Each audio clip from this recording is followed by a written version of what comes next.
अस्सलाम वालेकुम दोस्तों, मैं हूं अय्याज शुजा। मेरे फेसबुक पेज और यूट्यूब चैनल पर खुशामदीद। दोस्तों, जो सबसे सबसे ज़्यादा जिस समरी का इंतज़ार था वो तो गुज़िश्ता शब आ गई, लेकिन ख़बर अब क्या है? ख़बर यह है कि नवाज़ शरीफ और मरियम नवाज़ का नॉमिनेट करदा कैंडिडेट जो है वो आर्मी चीफ नहीं बन रहा। इस हवाले से इस्टेब्लिशमेंट में शदीद तहफ़्फ़ुज़ात पाए जाते हैं और इन्हीं तहफ़्फ़ुज़ात की वजह से कौन से कैंडिडेट हैं इन 6 में से जिनको आगे लाया गया है और जिनके बहुत ज़्यादा इम्कानात बढ़ गए हैं कि उनको आर्मी चीफ लगाया जाएगा, और कौन से कैंडिडेट हैं जिनको chairman joint chief of staff लगाया जाएगा, वो भी आपको बताऊंगा। लेकिन उससे पहले एक बड़ी अहम खबर कि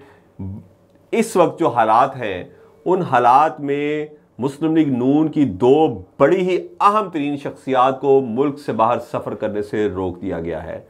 ये भी आपको बताऊंगा और इसके साथ साथ आपको ये भी बताऊंगा कि इनमें से एक शख्सियत का तुर्किये का दौरा यानी टर्की का दौरा जो है वो भी अब ख़तरे में जाता नज़र आ रहा है। एक और ख़बर कि साबिक़ सदर आसिफ जरदारी ने आखिरी रात एक मिशन सर अंजाम दिया, वज़ीर आज़म से मिले, उनको समझाने की कोशिश की, लेकिन शायद वज़ीर आज़म मजबूर हैं। अब मैं आऊँगा सबसे पहले उस खबर पर कि मुस्लिम लीग नून की कौन सी 2 ऐसी शख्सियात हैं जिनको बैरून मुल्क सफ़र करने से रोक दिया गया है। सिरिल अलमेडा एक बड़े ही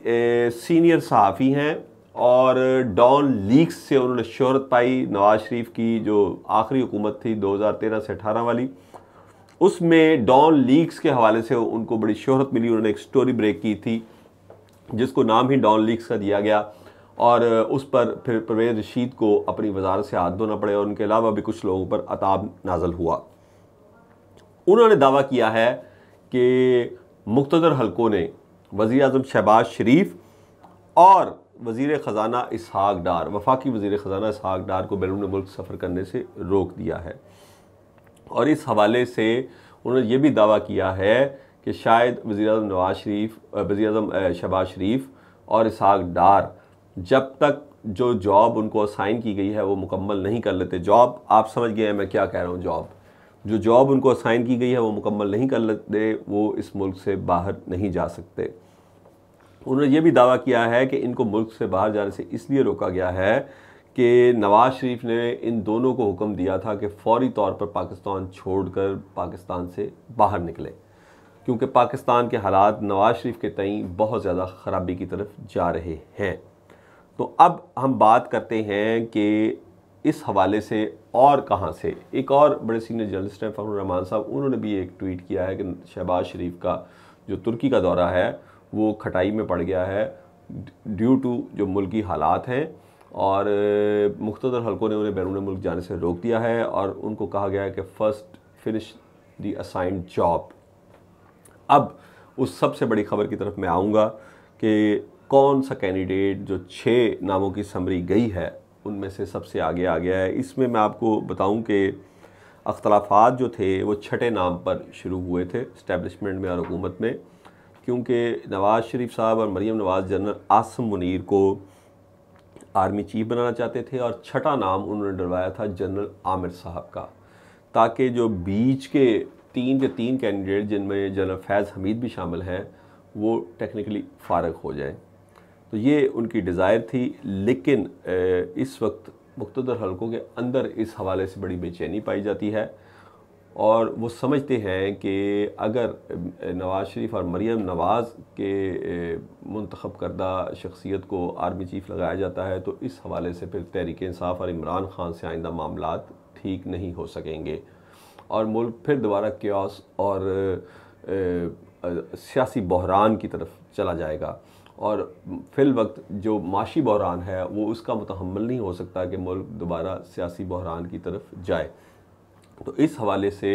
मुख्तदर हलकों ने हुकूमत को दरख्वास्त की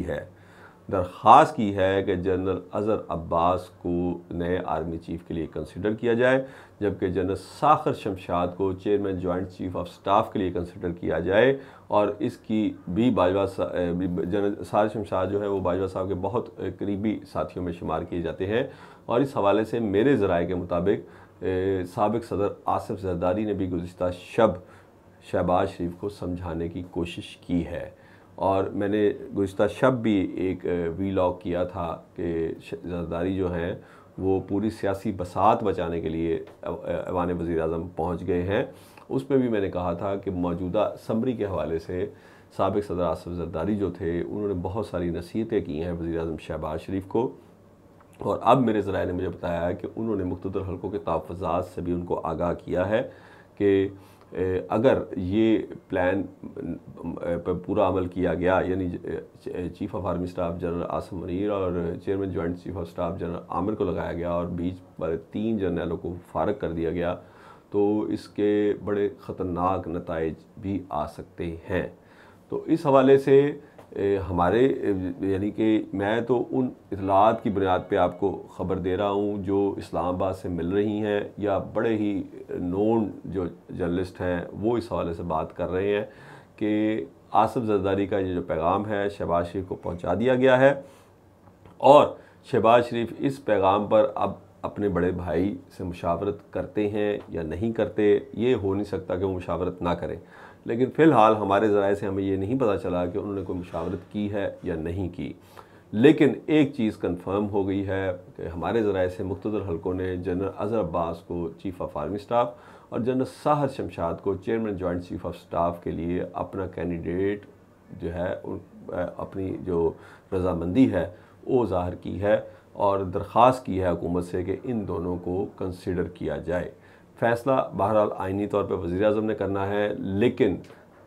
आसिफ ज़रदारी ने वज़ीर-ए-आज़म को ख़बरदार कर दिया है कि फ़ैसला इंतहाई सोच समझ के किया जाए, क्योंकि इस फ़ैसले के बड़े ही दूररस असरात होंगे पाकिस्तान की आइंदा सियासत पर और पाकिस्तान के माशी हालात पर। इस हवाले से मज़ीद अपडेट भी आप तक पहुँचाता रहूँगा। अपने दोस्तों और रिश्तेदारों का ख्याल रखिएगा। अल्लाह हाफ़िज़।